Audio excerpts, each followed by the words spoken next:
সন্ধ্যা 7:30টায় দেশনেত্রী বেগম খালেদা জিয়া বাংলাদেশ জাতীয়তাবাদী দলের চেয়ারম্যান এবং 3বারের সাবেক প্রধানমন্ত্রী ওনাকে ওনার শারীরিক নিয়মিত চেকআপের জন্য এভার কেয়ার হসপিটালে ওনার মেডিকেল বোর্ডের পরামর্শক্রমে নিয়ে যাওয়া হয়েছিল। আলহামদুলিল্লাহ ওখানে ওনার পরীক্ষা নিরীক্ষা হয়েছে এবং ওনার সকল পরীক্ষা নিরীক্ষা কমপ্লিট করার পর আবার কিছুক্ষণ পূর্বেই অর্থাৎ 11:30টার পরে উনি আলহামদুলিল্লাহ ওনার যে বাসস্থান ফিরোজা ওখানে উনি আল্লাহর অশেষ মেহেরবানি এবং আপনাদের সবার দোয়ায় উনি আবার সুস্থভাবেই চিকিৎসাধীন অবস্থায় বাসায় থাকার জন্য ওনাকে মেডিকেল বোর্ডের পরামর্শে আবার নিয়ে আসা হয়েছে এবং উনি আপনাদের মাধ্যমে দেশবাসীর কাছে ওনার চিকিৎসার জন্য সুস্থতার জন্য দোয়া চেয়েছেন এবং যারা আজকে দায়িত্ব পালন করেছেন সাংবাদিক সহ আইন শৃঙ্খলা রক্ষাকারী বাহিনীর আমাদের দলের অনেক নেতাকর্মী ওনার এই চিকিৎসার কথা শুনে ওনারা সেখানে অনেকেই রাস্তায় ওনাকে উইশ করেছে। উনি সবাইকেই ধন্যবাদ জানিয়েছে, কৃতজ্ঞতা জানিয়েছে।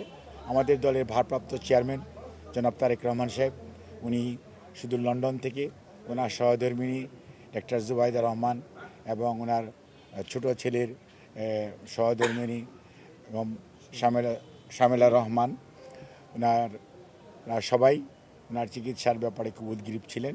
দলের মহাসচিব ওনার চিকিৎসার হাসপাতালে যাওয়ার সময় এখানে ছিলেন এবং পরবর্তীতে আপনারা দেখেছেন যে ওনার চিকিৎসার পরবর্তীতে চিকিৎসকদের পরামর্শ যেহেতু হয়েছে সেই জন্য উনি আজকে আবার বাসায় ফেরত এসেছেন। কাজে আবারও আমরা আপনারা দীর্ঘদিন যাবৎ ওনার চিকিৎসার ব্যাপারে দেশবাসীকে যেমন দেশবাসীর জানার আগ্রহ রয়েছে তাদের কাছে যেমন আপনারা ইনফরমেশন দেন, অন দি আদার হ্যান্ড দেশবাসীও ওনার জন্য দোয়া করেন আপনাদের মাধ্যমে। সেই জন্য উনি সবাইকে ধন্যবাদ এবং কৃতজ্ঞতা জানিয়েছেন। ধন্যবাদ। অ্যাকচুয়ালি ওনার পরিস্থিতি তো আপনার এমন না যে উনি খুবই মানে অন্য একটা স্বাভাবিক মানুষের, কারণ ওনার যে চিকিৎসা যখন হওয়া প্রয়োজন ছিল আমরা বারবার বলেছি, যখন উনি 2018-তে কারা অভ্যন্তরে গেলেন তখন উনি হেঁটে হেঁটে গিয়েছিলেন।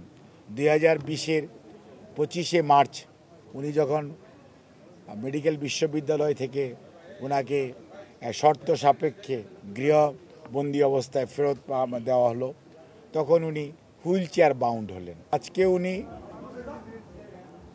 হুইল চেয়ার বাউন্ড শুধু নয়, ওনার শারীরিক অবস্থাটা এমন একটা পর্যায়ে তৎকালীন সরকার নিয়ে গিয়েছিল যাতে ওনার জীবন আশঙ্কাজনক হয়েছিল, যার জন্যই আমরা পরবর্তীতে আমাদের দলের ভারপ্রাপ্ত চেয়ারম্যান এবং চিকিৎসকদের পরামর্শক্রমে সেই আমাদের জন হপকিন্স থেকে মেডিকেল টিম এসেছিলেন, আপনাদের খেয়াল থাকার কথা 2023-এর অক্টোবরে, এবং ওনারা এখানে ওনার চিকিৎসা করেছেন।